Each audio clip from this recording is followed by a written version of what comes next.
Je, wajua mpinzani mkubwa wa rais wa Uganda Honorable Yoweri Kaguta Museveni katika uchaguzi mkuu unaotarajiwa kufanyika mapema mwa Februari mwaka 2026.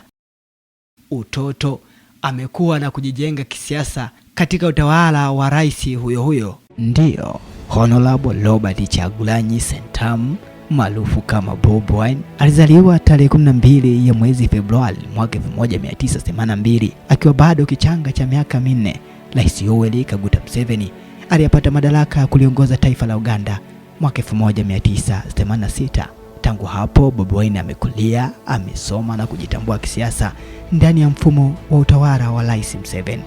Rais huyo aliongoza Uganda kwa takriban miaka 40. Sasa anaomba tena ridhaa ya wana Uganda kuaminiwa na kupewa miaka mingine 5 ya uongozi kuanzia 2026 mpaka 2031.